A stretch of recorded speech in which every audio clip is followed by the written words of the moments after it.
a metal tube at 35,000 feet, the scare factor increases tenfold. And that is a horrifying reality that numerous pilots have experienced.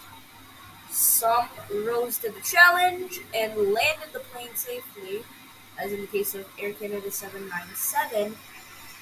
Others failed, and unfortunately crashed the plane, as in the case of ValueJet 592. But this case I find is different. Ignore the Air France A319 in the background. This case I find is different. In this case, there was one safety measure that could have been introduced. There was one safety measure in place to prevent the fire from spreading and causing damage to critical systems. But unfortunately for the crew, they weren't aware that the very system designed to keep them safe was what was actually causing them harm. So let me take you back to when all of this started. And picture this. The date is September 2nd, 1998. The place, JFK International Airport, New York City. On the tarmac sits a plane operated by Swissair,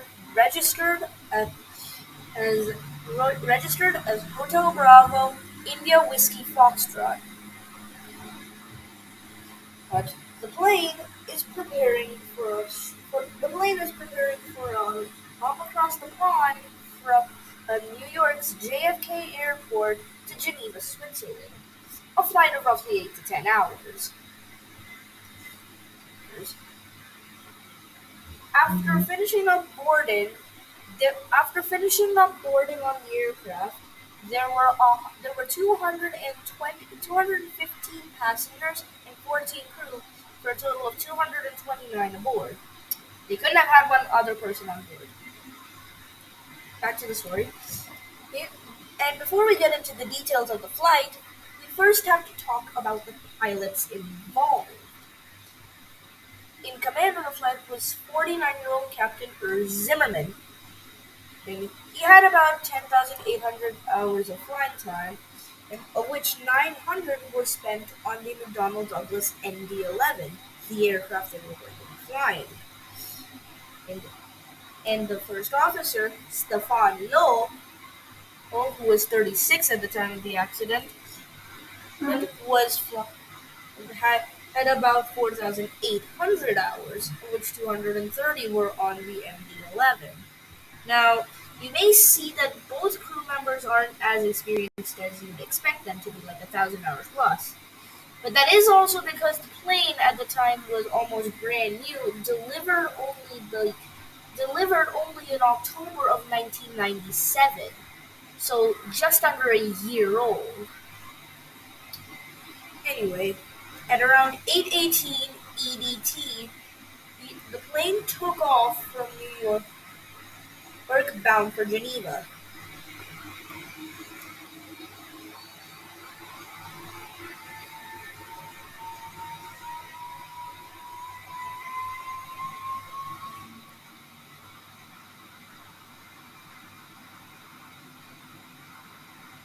At 8:18 EDT, Flight 111, Swissair Flight 111, lifted off, bound for Geneva.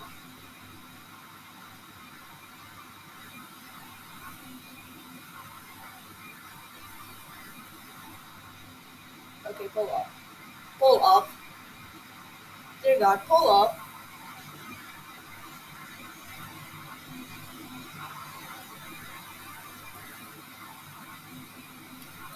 Why don't you?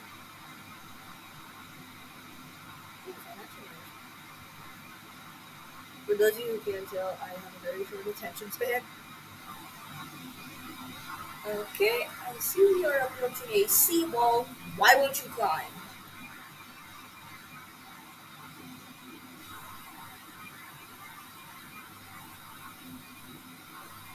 130 knots. Pull up, pull up, pull up. Reach. Pull up.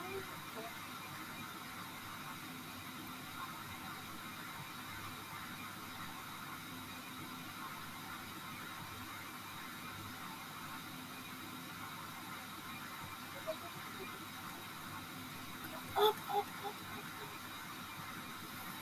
Yes.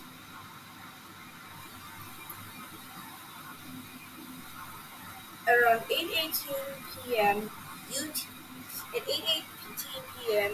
EDT, the flight flight 111 took off bound for Geneva. Now, I do want to point out between 8:33 and 8:47, due to a radio tuning error, there was a there was a blackout of communication for approximately 13 minutes. So we do not have the flight recording of this time. Thank God that guy took off late. Anyway, the plane climbed to its cruise altitude of 33,000 feet and leveled off. About at about 22 at about 10:10 ADT, which is roughly 52 minutes after takeoff, So in EDT that is, hang on, um, that is 9:10 at 9:10 p.m. and EDT, we'll say, the pilots smelled smoke in the cockpit. They thought it was just a small short circuit and thought nothing of it. So they turned off the air conditioning systems and issued a pan to Moncton Air Traffic Control, who is currently handling the aircraft. The pilots, well, they were obviously concerned by this, so they cut power to the lights. They cut power to the lights on board the aircraft, and as a result, and this obviously sparked a few questions in the cabin, frightening some of the passengers who, among and in fact, of the passengers aboard the aircraft, have quite a few of them were children. Anyway, they, they, after some time, the smoke began to intensify, and the pilots, instead of making a pan, turned the pan into a mayday call, and requested an immediate diversion to Moncton Airfield. Unfortunately, it was not possible to divert to Moncton, so the controller at Moncton decided to send them over to Halifax International Airport in Enfield, Nova Scotia. Now, Enfield is not a big airport, but it was barely within the limits to land a Boeing MD-11, Boeing McDonnell Douglas MD-11, as it would have been called by then because of the Boeing merger. And and by the and by this time, the pilots turned off the air conditioning as well, which made things infinitely worse for them. The planes started circling to lose fuel. Planes started circling the area around the airport over the ocean to lose fuel. But during the time, but during that time, a fire was growing in the overhead bin just above the pilots.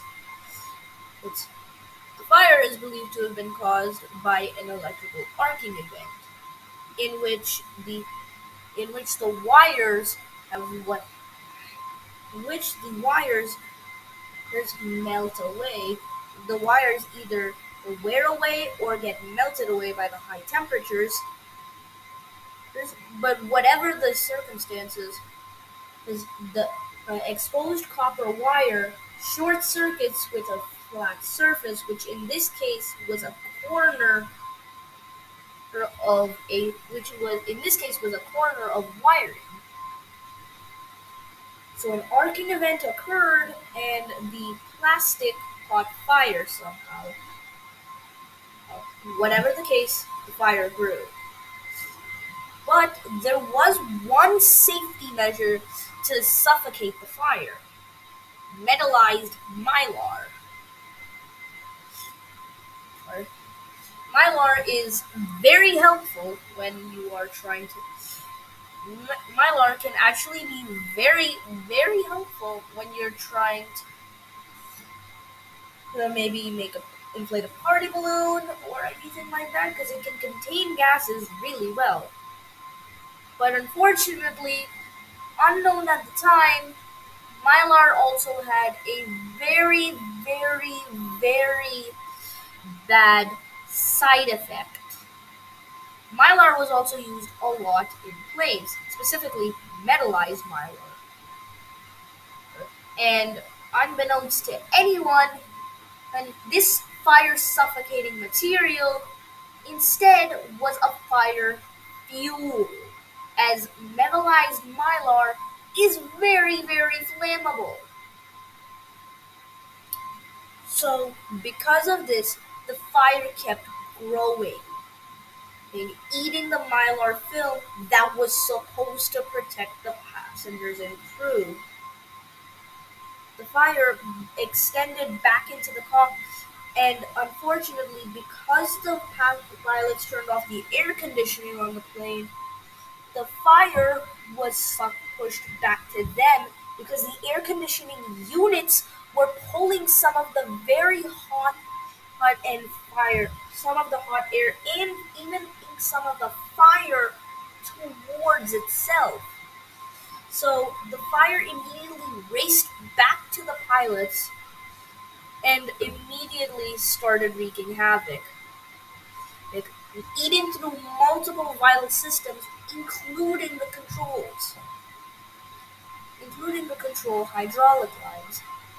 And because of this, 6 minutes prior to the plane hitting the water, the plane's black boxes just went out. Like, they just stopped working.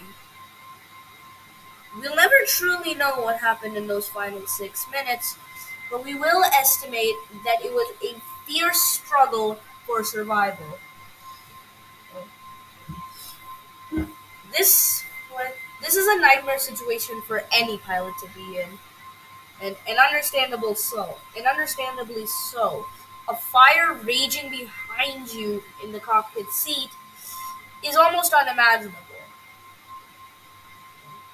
And unfortunately, the plane was descending too low.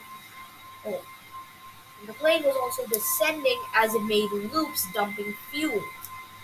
Unfortunately, because of this, the plane descended too low. During one of its turns, the plane the plane got too low and into crashed about 9 kilometers or 5.6 miles off the coast of Peggy's Cove, Nova Scotia, in a wi- in a right wing down in a right bank shallow dive attitude. Unfortunately, of the 220, unfortunately